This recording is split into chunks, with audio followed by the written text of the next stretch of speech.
Next, we have a video about my favorite game. My favorite game, hands down. Hands down. If you have not played this game, you need to play it because it is the cruelest video game period I have ever played. Here is how an early run of Fear and Hunger may go for you. You begin in the game's opening courtyard, and with the sound of barking ringing ominously in the distance, you enter the dungeon of Fear and Hunger. After a few moments of eerie, silent exploration, you encounter and are pursued by a massive ogre who traps you in battle before immediately cutting off your left arm. You are asked to predict a coin toss, which you fail, resulting in your character being beaten into unconsciousness. But this is not game over. Nope. No, it's you not. awaken to the smell of rotting flesh, now missing every limb except your right arm, which you use to drag your destroyed body along with. God, that's so epic. A corridor of decaying corpses.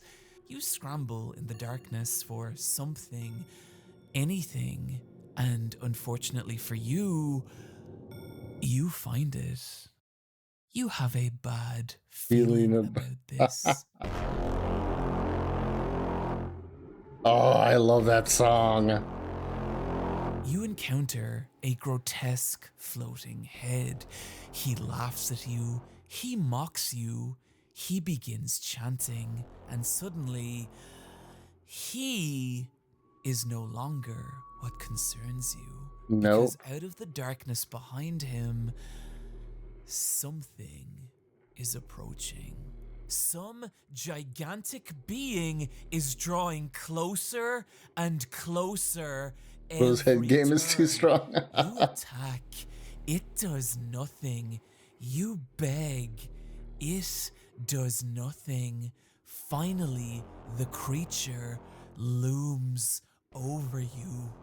You are crushed with great pressure. Oh, I love that. I love it. The first time this happened to me, I thought, wow, f this broken game. I hate this. Oh my god. Literally. So many people did the same thing. I've tried to get so many people to play Fear and Hunger, and they're like, screw this game. This game's unfair. And I'm like, that's what makes it perfect. It makes it perfect because it's unfair, but you can learn from it. Really anything else. I then watched as Fear and Hunger destroyed my entire life. When I am playing newer releases, I think about this game. When I'm trying same. To dinner at the supermarket, I think about this game. When my wife tries to tell me that the amount I think about this game is affecting our marriage, I think about this game. I hate this game, and I love it. Same. Oh my god. I love it and I hate it. Blended with some geniusly counterintuitive game design. But that only becomes obvious if you can push through the game's grueling opening hours, something a lot of people have not done. Fear and Hunger releasing in 2018, where outside a small, rabid fan base localized. So I would give a real quick little lore as far as myself and my personal relationship with Fear and Hunger, which is the fact that I played it a long time ago when it was released on itch.io, when it was in early, I guess early access, early beta. And I've experienced a lot about Fear and Hunger, and I have Fear and Hunger 1 and 2 on Steam, but I don't have any hours clocked in on them because I played them so much off Steam and off stream by proxy. That might have to change coming up soon. But it has also been a freaking minute since I played Fear and Hunger. Mainly in Russia and Eastern Europe. So I'll probably suck. Largely unnoticed for nearly half a decade, until last October when I and other content creators began to notice. Last year, okay. Well, clearly this video is a couple of years old, but my love of it still stands. But with barely 1,000 reviews on Steam, this still feels like a game languishing in obscurity. Fear and Hunger doesn't even have its own Wikipedia page. It does Even now. Buck Bumble has its Buck own Bumble. Wikipedia page. So I hope the purpose of this video is clear. We must destroy the Buck Bumble Wikipedia page! The goal here today is to show you what this game is, and to do that properly, I'm going to have to pull back some of its mysteries. But I promise it's worth it. No matter what Fear and Hunger may resemble, there is nothing like this. A game so obtuse and jagged. People often say this enemy looks like Gordon Ramsay. And I would have to agree. I see it. I see it in the face. And captivating. But above all, it's cruel. And so to start, I'd like to explain exactly what I mean by that. It's raw! Difficulty in modern game design has been broken down into two major categories. Games that are challenging and games that are punishing. Games that are considered challenging are ones that require a high degree of skill in areas like decision making, pattern recognition, timing, strategy, etc. Think games like Ikaruga, Celeste. Oh, I love Ikaruga. I can't play it anymore. I don't have the hand-eye coordination for it. Of surviving or succeeding is considered hard. Punishing games, on the other hand, don't Idiot generate sandwich. difficulty by being difficult, but through the penalty that's inflicted on the player when they do fail.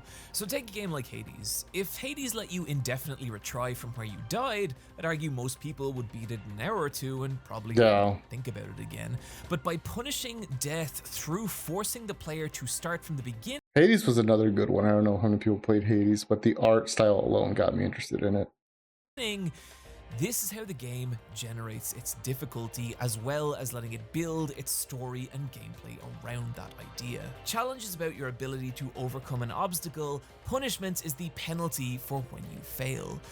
And a game can be hard by being either one of these things. What game is that? That game looks adorable. It becomes cruel by being both. And Fear and Hunger is the cruelest game I have ever played. I would have to agree. It's not difficulty for difficulty's sake, but the nightmarish and captivating experience Fear and Hunger shapes through that cruelty.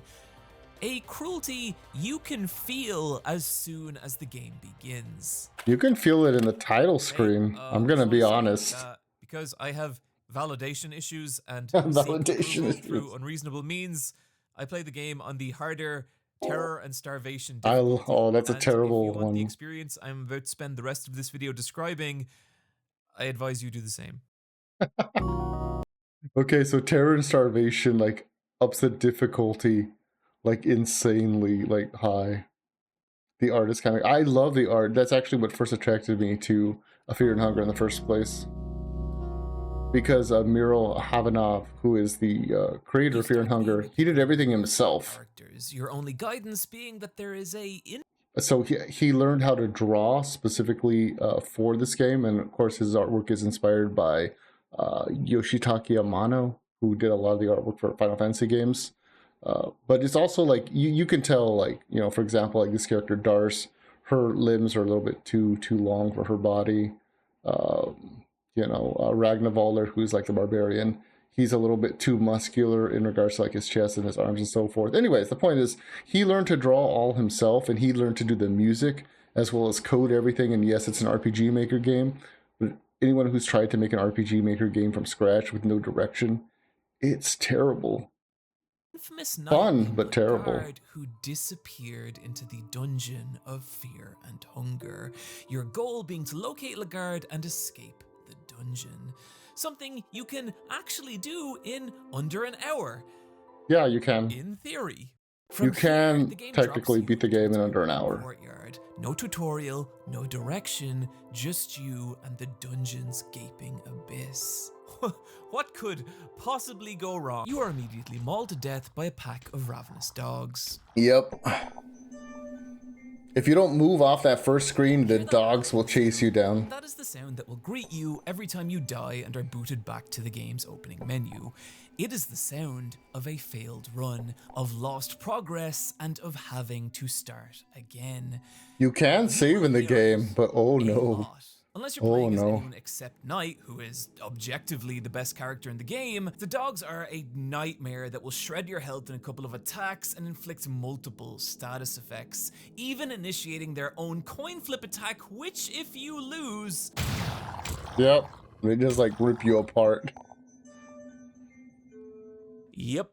Soon, you will learn that fighting the dogs is not a reliable Nope, option. you want to run So from what if those dogs instead early you on. just escape into the castle, and you know, if you time it just right, there's this corner that the dog's AI will catch on, and hey, you've done it. You've found a reliable way to survive the dogs that you can now use in every playthrough moving forward. Oh god, no! What? Where's the... But how am I supposed to... No, piece of shit!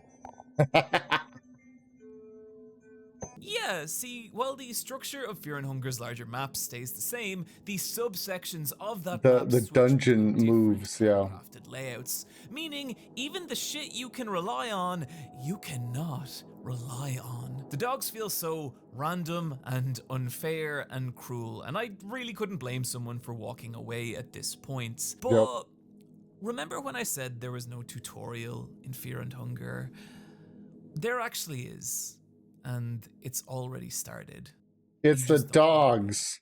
See, while the main entrance will nearly always result in a conflict with the dogs, there's actually this sneaky little side passage, and while it's nowhere near as inviting as the main gate, it leads down into a set of dark stairs that the dogs will not follow you down. Nope, they won't. They're scared. I wonder why they're scared. Reliable path forward. That is a much bigger deal than it sounds, but for now, I want to concentrate on where this stairway leads, down into a cramped basement crawling with eerie tentacled monsters. There's also this big door with a crow Force the door. on it. I don't know what this is. Oh, you don't want to go in there yet. Anyway, whom the basement's tight corridors will force you into conflict with. However, these creatures are nowhere near as dangerous as the dogs, and because of that, this is where we can start to learn about Fear and Hunger's combat, the central mechanic of which they actually are pretty easy to kill. Dismemberment system. Rather than choosing to attack a single enemy in Fear and Hunger, you instead attack their specific limbs. This octopus enemy being broken into its left, right, and central tentacles, as well as its head. But the thing is, an enemy doesn't just get one turn. Each of these limbs has its own attacks, which it will use on its own individual turn. Yeah, so basically each limb or aspect of the monster, creature, enemy, what have you, will get a separate attack. So that's why you have to defend yourself and learn how or when to defend and when to attack. Meaning, you're not fighting one enemy, but several.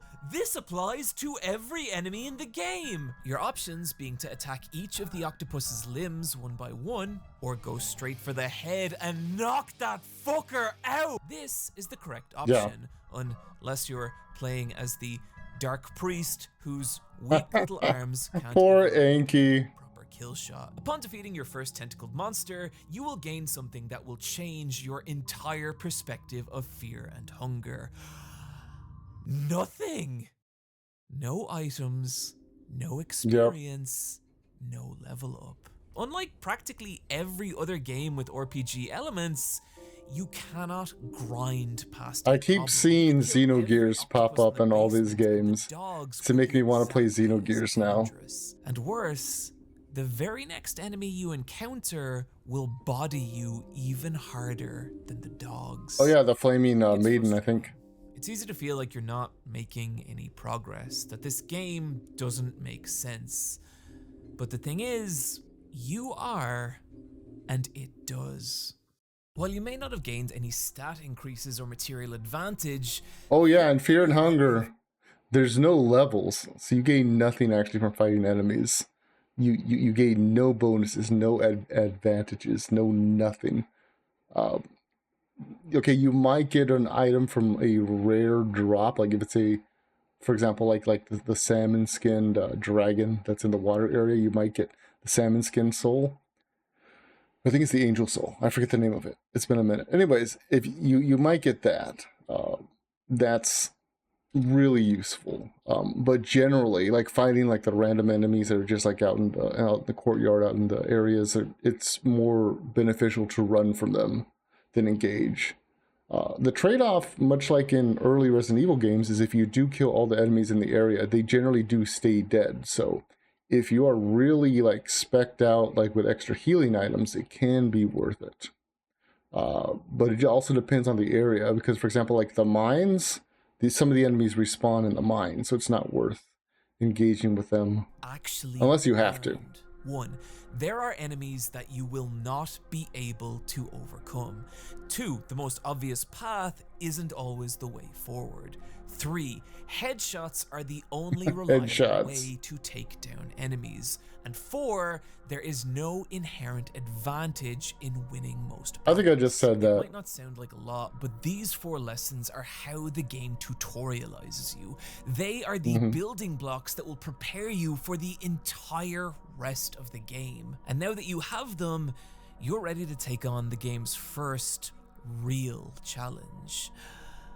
The ogre problem. Oh my god, I forgot about that. Or ogre, as I like to call them, because calling them guards feels like referring to Godzilla as a scaly little fella, are the most scaly little fella. Fear and hunger, and your ability to meaningfully progress in this game is going to depend on whether or not you can overcome them. And that might sound easier than it is. See, like the octopi, one good non-dark priest blow to the head will result in a kill shot, but unlike the octopi, you have a very low chance of actually hitting an ogre's head, a chance you can increase. It actually does make sense, because since he has all his limbs intact and you're trying to swing at him, it's instinctual for somebody to want to block or protect their face, especially if they have full mobility. So I think that tracks. By taking out both its legs and causing it to fall over, but it takes 3 whole turns to do this, during which time the ogre will be free to use his cleaver to cut off your arms, which means no weapons or shields for you for the rest of the game. And if that sounds like a major disadvantage, it is. Yep. But don't worry, it's nothing a little child sacrifice can't fix. The ogre's right It's true that's a thing that can happen. Lose, well, we've seen where that leads. This is the ogre problem. How do you prioritize which parts of him to attack without losing the majority of your health or limbs in the process? It's questions like that that the challenge of the Gotten Eye, that's a fun boss to fight. And if you think that sounds difficult, oh buddy. Oh my god, I forgot about that. Friend. So I forgot about that one. Well, I like to do it like this.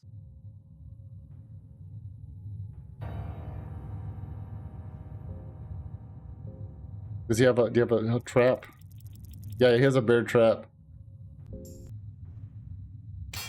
Ha ha ha, you stupid bitch. Let me tell you a little story. Throughout Fear and Hunger, there's these bear traps placed around the dungeon, and stepping into one means losing both legs, which effectively ends your run unless you're willing to crawl through the game on bloody stumps, slowly starving to death as you go insane, which I wouldn't recommend. You could start a YouTube channel to experience basically the same thing. This fucked so many of my early runs in Fear and Hunger. Yeah, it fucks you fast. Cannot undersell the dopamine explosion I experienced when I was caught by a guard, and knowing that fighting him would likely lead to the end of my run, I scrambled through my inventory, found a bear trap, and thought, fuck it, let's see if this works. And then it did. The guard, now starting the battle with 2 damaged legs, meaning his head was vulnerable from the first turn. For this, that is how you play the game. Like the smartest man on the planet. And it was amazing, not only because the game's difficulty had forced me to think creatively under pressure, but because it led to a broader realization about Fear and Hunger. This game is not an RPG. Nope, it's not. An immersive sim. If you're unfamiliar, For an immersive life. sim is a game where rather than asking you to engage with its world through one central system, think shooting in Doom, fighting in Street Fighter, or platforming in Mario, immersive sims present you with a variety of systems or options in how to approach a problem. Mm-hmm. And what I mean when I say Fear and Hunger is an immersive sim is that if you try to play this game like an RPG, you will get your face punched out through your ass. But when you start to look at It's it like true. an immersive sim, It's true. this is where the entire game breaks open. Take, for example, the ogre problem. The bear trap is just one solution, but say you don't have a bear trap. Another option might be to fling a red vial in its face, blinding it, making it way less likely to land those devastating attacks. We then have the two options we already mentioned, systematically cutting off the ogre's limbs, which can work if you have decent enough armor to soak up Yeah, it's all about the armor. attacks, or just proving what a mad bastard you are to everyone and going straight for the head, which is risky, but if you have the accuracy raising eyeglasses equipped, it actually becomes a viable tactic. Or maybe you... Who would have thought that having eyeglasses would increase your accuracy? The ability to see. Guard skins, meaning that you can disguise yourself from the ogres, letting you just slip by, trivializing an entire part of the game we've just spent I 3 never did paragraphs that. talking about. That's interesting. I've And never that's done not the that. last approach Made the guard particularly skin. that raises a really interesting question in Fear and Hunger. Is the real challenge of this game its battles, or are battles just one small part of something much greater?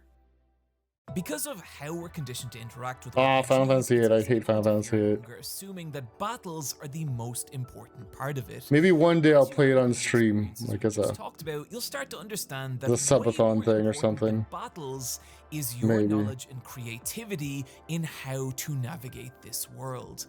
And for me, that revelation started with the bear trap, but it could have just as easily been when I realized that if you have a stick in your inventory when fighting those Oh yeah, you can use the dogs, stick you can to actually get rid of the throw it dogs. for them, and these lovable little puppers will get distracted, so you can just stab them to death. But the kicker is that you could have also used that stick to craft an ultra valuable torch item. Yeah, torches are very important, especially. Completely unnavigable. So torches are very important, especially on Terror and Starvation difficulty, because if you don't have a torch and it gets darker and progressively darker as you play, you start losing insanity, or aka mind points, and you slowly go insane. That is a word. I looked it up without. Unnavigable. So, do you really want to spend a stick on this one encounter? Or do you want to save it for later in the game as the encroaching darkness begins driving your party insane? Yep. Do you really want to burn that red vial in the eyes of an ogre? Or should you have avoided that fight altogether, saving the Exactly. vial to burn through a locked door? These are the dilemmas that Fear and Hunger will constantly hit you with, even when saving your game, as to do Oh so, my god, you need yes. to correctly guess a coin flip. A failure resulting in, well, some bad things. However, by holding shift, which the game does not tell you, you can actually spend a lucky coin to flip 2 coins instead of 1.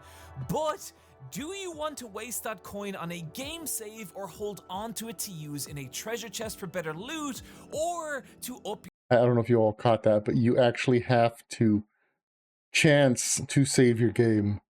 And I think that is cruelty in and of itself. your chances of surviving one of those agonizing instant kill attacks? The more you learn how valuable items actually are, moments like raiding the barrels in the opening courtyard become fucking enthralling as Yeah. you calibrate and recalibrate your route through the dungeon with each new item. And the more you learn about these systems, the wider The hexen and more table, I love the far-reaching hexen those table. revelations become. For example, one of the game's major choke points are the mines, filled with dangerous boss Yeah, monsters. the and first time I particularly played, I gave up at the mines. The very first time I played. And then once I learned that you're not supposed to try to fight the ghosts, it got a lot easier. which lie at the very end, which normal weaponry will not work on. Yeah. And for me, learning to navigate the mines and the fact that the ghosts are vulnerable to cursed weapons felt huge. But then 40 hours later, learning that there was actually a secret passage within a secret passage within a secret passage that just bypasses the mines completely. Yep. It is the closest I've ever felt to one of those galaxy brain expansion memes. And more I know exactly what he's talking about. You will have to go through the mines at some point if you want like one of the best swords in the game. But yeah, you can actually beat the game without it. moments like this are what led to my realization that the real currency of fear and hunger is not stats or items or money, but knowledge. Your understanding Knowledge is of power. what this world is and how to move through it. This renders an earlier statement of this video that of a foolish child. If you're playing as anyone except Knight, who is objectively the best class in the game, Knight is good. The combination of her armor granting her the I'll be highest right back, starting defense, chat. as well You go as check out my respectable doggos real quick. ability fast attack, which once activated You lets guys her make 2 enjoy. actions per turn, means she can both soak up the damaging mistakes beginner players will make, as well as giving those players an extra turn to experiment and learn, which makes her a really solid starting option and objectively the best character in the game in combat. However, think of everything we've just talked about and how every advantage of Knight is linked exclusively to battles. In terms of navigating Fear and Hunger's world and interacting with it as an immersive sim, Knight has no advantages at all. Now, compare that to Mercenary, a character who, stats-wise, is far weaker than Knight. However, not only can his lock-picking ability allow him to bypass any lock in the game, saving those red vials for flinging in the eyes of people who disagree with you about anime, but he can also be specced with the ability Escape Plan, giving him a much higher likelihood of successfully escaping battles, as well as the ability Dash, which lets him move at double speed. In any other RPG, the combination of these two abilities would be a convenience, but in Fear and Hunger, they are game-changing, as you will now be able to outrun most enemies and escape easily even in the off chance they catch you, trivializing both the opening dogs as well as the 30-minute time limit you have if you want to reach Lagarde alive. Meaning, if you know what you're doing, you can hit credits on this game without engaging in a single battle. So then, Knight is the best character, asterisk. All right, I'm back, chat. in Thank combat. you. Second asterisk at the beginning of the game, because you see, the Outlander, who can also be specced with Dash, has the highest base attack, letting him hit like a goddamn meteorite, as well as Yeah, Ragnarvaldur is locked doors, incredibly saving strong. on those ultra valuable small keys, but can also be specced with the skill Devour, which lets him eat defeated foes, practically eliminating his hunger mechanic from Fear and Hunger.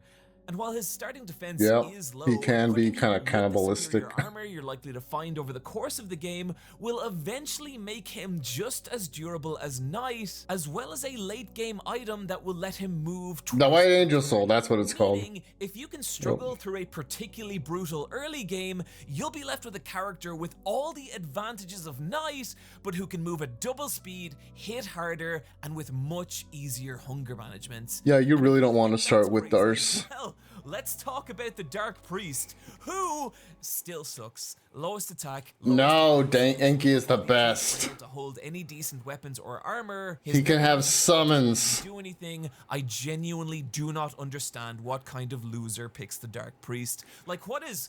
I'm that type of loser. And I rock when I use Enki. Canonically, his name is Enki. So empty about your life that this is the character you go with. What all this means is making a successful run in Fear and It just, you know, in order to play a character like Enki, you have to have a certain level of intelligence, a certain je ne sais quoi that most people don't. They can't wrap their brains around a problem that they can't bash their way through.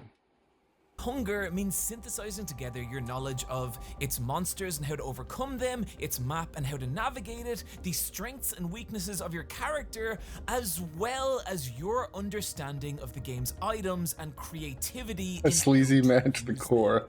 But the maddening twist with that last one is that 99% of items in Fear and Hunger are randomized. Useless, yep. You don't even know what items you're going to pull from a specific barrel or crate, meaning you don't even know what tool set you're going to be approaching. That's what makes the game so fun. What resources you're going to be able to fall back on, and that's a problem, because the longer a run in Fear and Hunger lasts, the more difficult the mere act of just keeping your party alive and sane becomes. Each character has both a hunger and mind gauge that will constantly drain over time, and letting either drop below 50% can have disastrous effects on your run, as characters suffer mental breakdowns and usually winnable battles become party-wiping massacres. A full party meaning you have 8 different gauges that will be constantly draining your supply of food and sedatives, and that's a So there is one tactic early on with Fear and Hunger that works really well, which is to not get too many like companions. That's why actually the way that you win in the game is by playing Enki, the Dark Priest, because he can summon like undead. He can basically find a body, you can resurrect the body as a zombie or as a skeleton. They don't need to eat or consume any of your valuables. You know, like opium. Alongside the healing items you'll need to recover from the inevitable damage you will take, as well as the constant supply of torches you'll need to maintain. Failure to do so in the wrong area, meaning you'll be left scrambling in the pitch black darkness, no idea where to go or what to do as you leak sanity. And again, you could just start a YouTube channel to experience the exact same thing. This is all on top of the 30-minute time limit you have to reach Lagarde, as well as the multitude of different status effects that you'll need specific items to cure. And what this all means is that each new step down into the dungeon of Fear and Hunger becomes this anxiety-inducing nightmare that made me realize something. Fear and Hunger is not just an immersive sim. It's also a survival horror. Yes, this is a survival horror game. That I can agree with. 2 steps. The first is the steady chokehold they place on your resources, creating this ever-looming threat that you will encounter something that you do not have the health, bullets, or sanity to overcome. That anxiety, health, bullets, or sanity. I like that. That the second step can happen. The actual scares, which are now able to tap into something more primal, real, and frightening. Fear and Hunger achieves that first part through its nerve-shredding resource management, but what I was not expecting is how disturbingly it handles the second. When you start Fear and Hunger, most of what you'll encounter oh my god, it's so good. Takes on fantasy tropes, ogres, imps, lizard men, etc. And while it is stressful, it isn't really frightening, but there's a moment for me where that starts to change. I wonder if it's what I think it is. The dungeon you go, the more the nature and reality of this place begin to invert in on themselves, as the creatures you encounter begin to distort and separate from any established fantasy idea or conventional norm. Like a later enemy that looks like a pregnant mannequin, only for the baby to fall out of it onto the floor in front of you, and turn by turn, slowly crawl to its feet to attack you. Its knife. And I don't even know what to fucking say about the harvestmen, which the harvestmen are terrifying. Stand there, reaching their long limbs. No, they do attack. Hey, they do attack. Edit here. That's not all they do. Do not fight the harvestmen. No, you don't want to fight the harvestmen. The harvestmen. Also, I'm not even gonna talk about what's in this hut, but it's bad, so enjoy. That survival horror combination. The anxiety, that hut is beautiful in a terrible way. Horrifying things you encounter. It creates a kind of emotional pressure that pushes on you more and more with each new step you take. And where the game elevates that pressure into straight up dread is with some fucking amazing atmosphere through sound design. There's one track later on called The Tomb of Gods, where you have this chasm-like soundscape, but then out of it rises this ethereal voice that sounds just terrifying, too high to be human. Accented by these sinister, clinging bells, mixed in a way that makes it sound like around the next corner might just be waiting some ancient, terrifying ritual just beyond what you can see. Wonderful Maybe my storytelling. favorite way the game creates dread through its sound, however, is the track City of Ancients. In it, you I can love hear the a soundtrack, familiar Mahabre. noise. It's that knocking sound we've come to associate with the beginning of the game. But whereas before it sounded close, as if we're standing next to it,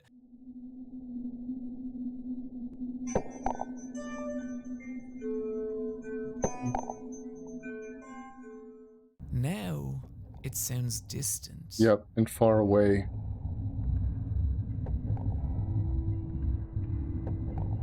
Far away and smothered by some gigantic black abyss. And it's such a subtle but incredible way for the game to whisper to you that the place you started is now very far away, and the place you are, That's a very good attention to is detail. unfathomably deeper and darker. Very good attention to What awaits detail. below is only further horror.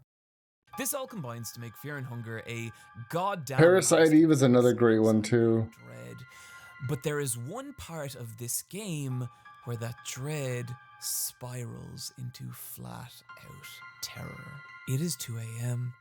I am sitting alone on me and my wife's queen-sized bed, playing Fear and Hunger on my Steam Deck.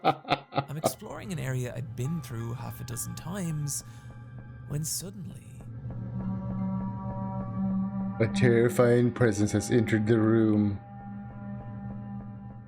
I'd seen this message before, and by now assumed it was just the game trying to fuck with me.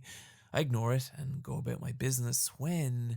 Hey, wait, I've never seen Oh, the that. Crow Mauler. What is that? Oh, okay. Oh, Jesus. Oh, sweet Jesus. Oh, God, what is happening? Oh, my God.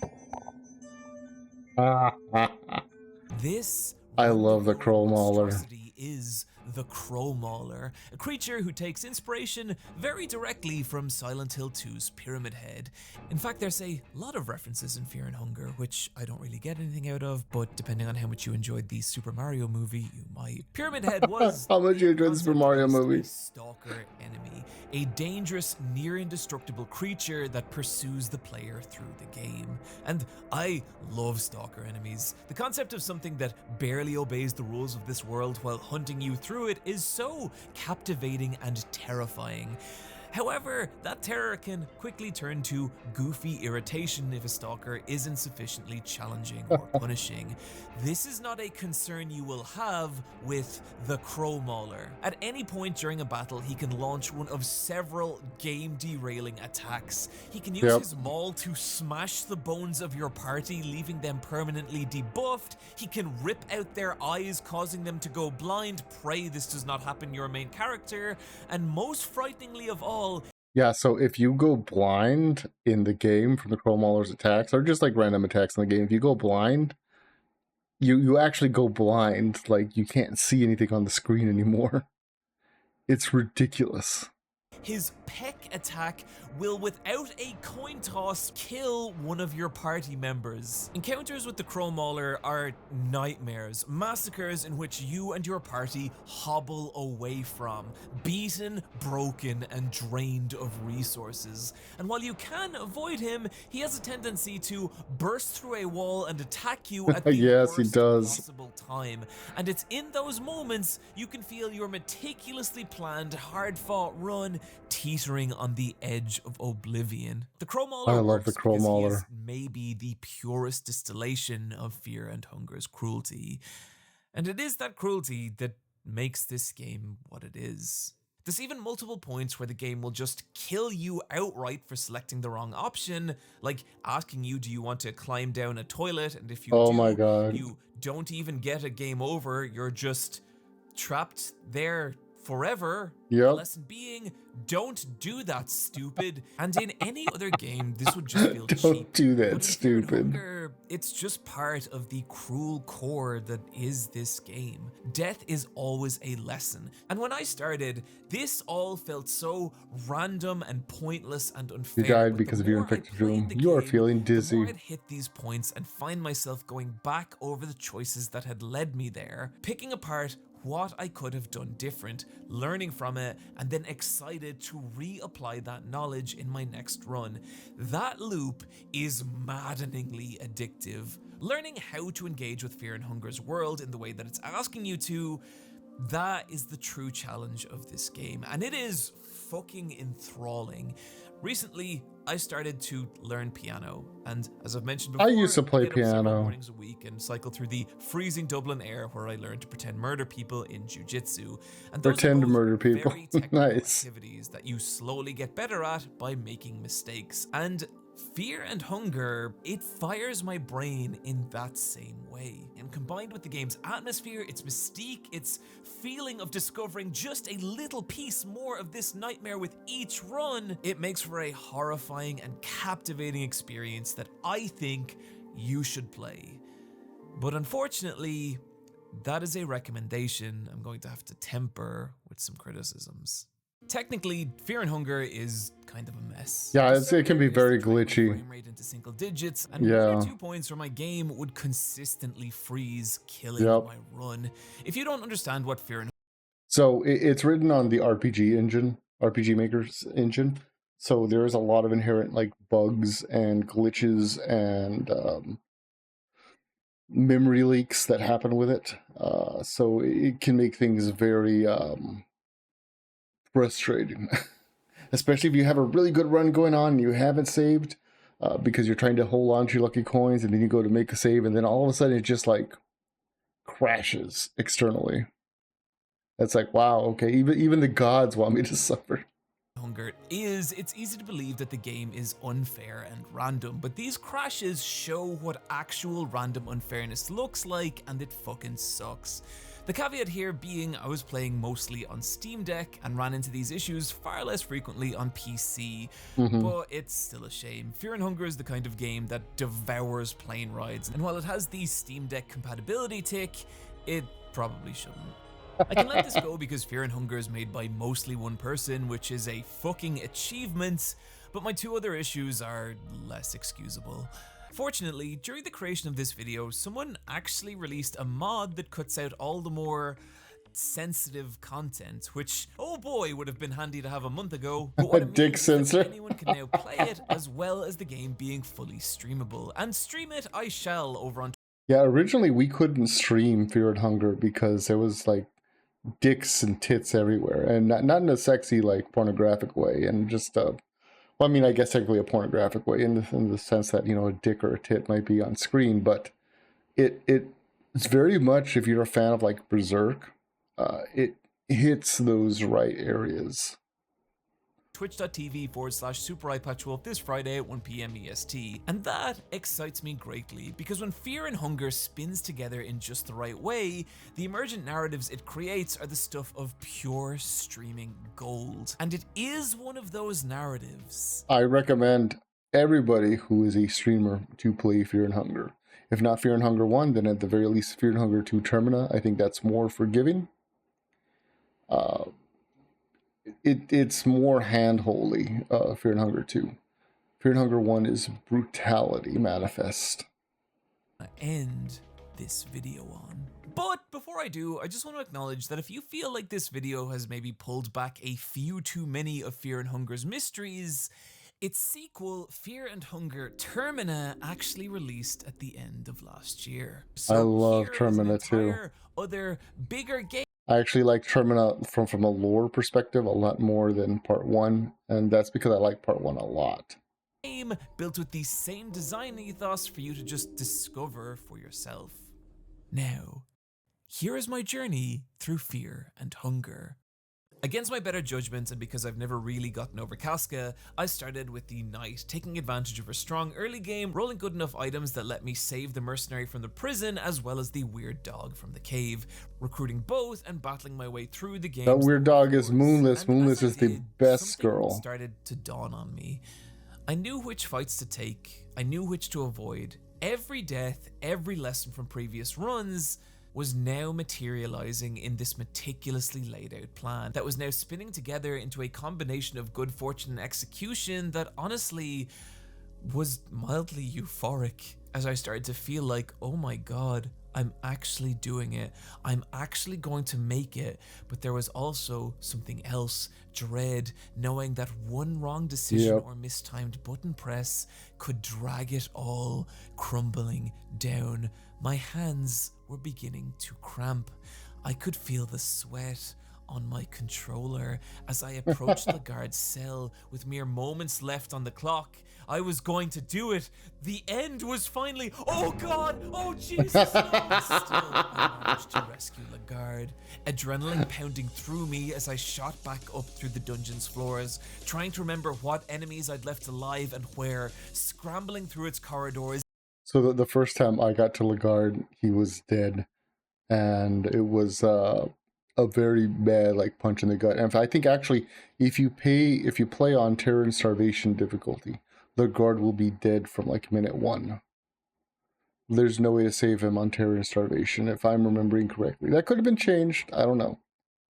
Tense and terrified as the Crow Mauler never felt more than a few steps away, until finally we reached the game's opening courtyard. My party beaten and broken and missing limbs, but alive. We had made it, and I felt genuine happiness for them. Both they and I had escaped the dungeon of fear and hunger. Except it's not over. It's not over. Why did Lagarde go back? What was that weird moment after you rescue him where he glances up a hallway that we don't need to go down? Well, it didn't matter. What matters is I was now free. My life was mine again to enjoy the sun and the grass and the supermarket. Maybe if I cook a delicious enough meal, my wife will come back. No, I don't want to go back. No. I began a new playthrough. Of course, you'll always start a new playthrough of Fear and Hunger. And the class I picked was the Dark. Yes. God, damn it. Okay, Embrace it. The worst character in the game until you realize that you can use necromancy to resurrect ghouls and skeletons who join your party, fitting them out with all the armor and weapons you are too weak to carry. But the real brain explosion moment came when I entered an altar and was given the unusual option to show love to my zombie servant. They started to liquefy, merging, ceasing to be two separate beings. It's disgusting. One.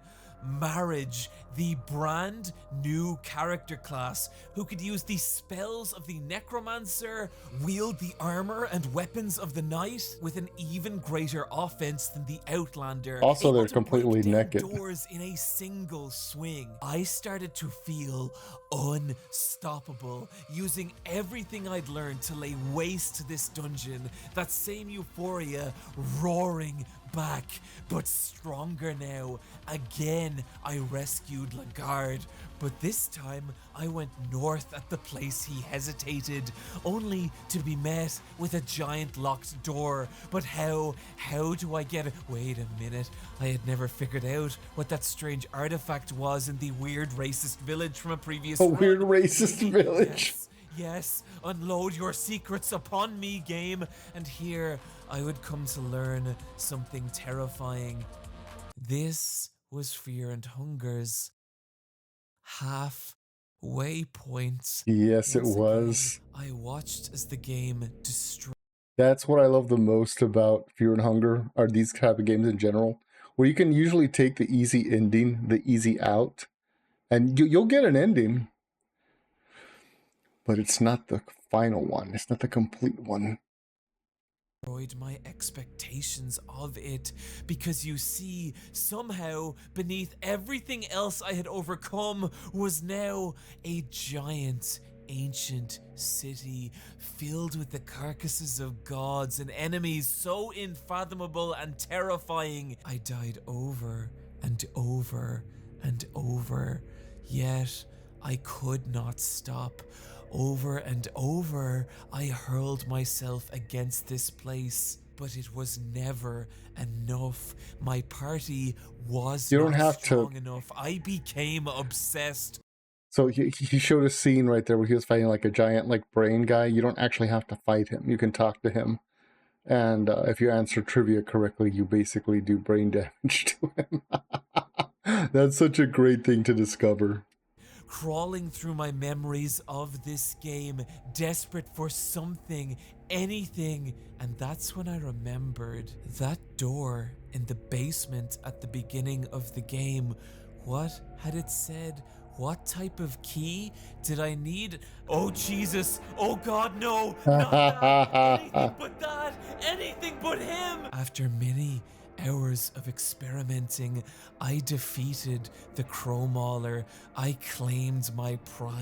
Pro Mauler actually really isn't that difficult to beat. I mean, don't get me wrong, he's challenging. But if you can beat him and learn his patterns, I don't want to say he's a cakewalk, but he's predictable. Of the miasma sword, a blade so powerful that it threatened to drive my party insane, and still its power was not enough. Still the game rejected me, and that's when it happened. See, remember that floating head encounter at the beginning of the game? That's Nashra. You want Nashra. And I developed quite a fascination for him.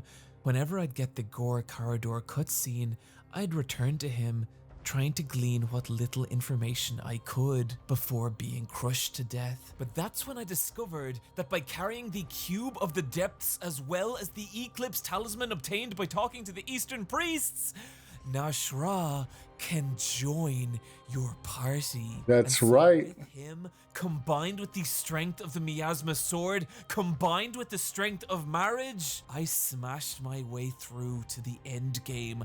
I lay siege to the ancient city, decapitating its gods, emptying it of its secrets, until I stood before the throne of ascension, facing with its Francois final god in one last terrible battle where all my party members were killed, and me, without healing items and only 2 HP remaining, I struck the final blow. I sat upon the throne of ascension. I had done it! I had beaten fear and No, you stupid bitch. Was not over. Not yet. I was transported to some ancient, primordial, and terrifying place, haunted by things beyond human experience. I stumbled. You can smell the rotten death of Blight. Fear. Once again, the game reduced me to a small, terrified coward. This playthrough had lasted nearly 3 hours. I was exhausted, but surely just a little more and I could be free of this awful place. You're never free of fear and hunger. That's when I stood before some ancient, glowing abyss, when out of it rose some impossible eldritch being, older than time, older than space, Sylvana, more powerful than both. And I knew this was it. This was the game's final boss. but it's not. Beyond it lay freedom. And so, with the knowledge of everything I had lost, every death that had come before me, I stepped forward and faced this impossible god in a primordial battle that would determine both our fate.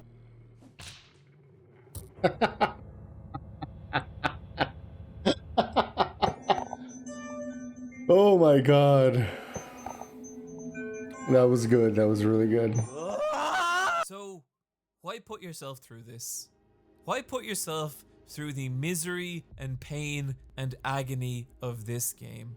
Well, I feel like the easy answer here would be to say it's the satisfaction of overcoming something difficult. It definitely But is. honestly, I think it's more than that. When I first started playing Fear and Hunger, it didn't just feel hard, it felt like chaos. Death felt immediate and random and unfair. But after spending dozens of hours with this game, well, honestly, it still kind of feels that way. The feeling I have isn't mastery, but something. Oh yeah, you can throw rotten meat at the dogs too. Should you ever come across rotten meat, you can throw rotten meat at them and they will eat it. And that will give you a free chance to escape. Else. Survival. I forgot about Of that. adapting, of taking this game's bullshit, of every unfair and cruel thing it will do to you, and enduring. Of looking at your situation, your resources, your actual options, and using them to carve a path forward. And if it doesn't work, well, you learn what you can and you do better. You try again. Because that's kind of how fucking life is, right? One day you're fine and the next you're not. You get hurt, you lose something, your wife leaves you, or someone you love gets cancer. There's no reason to it. This is just what your life is now. And it's easy to fall into despair. It's easy to feel like you have no options. But what you can do is you fight. Is try. You fight on. You don't give up. The resources you do have. You never give up. And adapt and learn from it. Try and make today better than the one that came before. I don't know that there's any other medium that could. Oh, that's another interesting take too in this game, which is if you don't recruit somebody, like one of the main characters, because you will encounter all the main characters in the game. If you do not recruit them, you can encounter them and they can be hostile depending on your interactions with them. That's a very wonderful touch. Would give me that feeling besides video games, and Fear and Hunger uses that.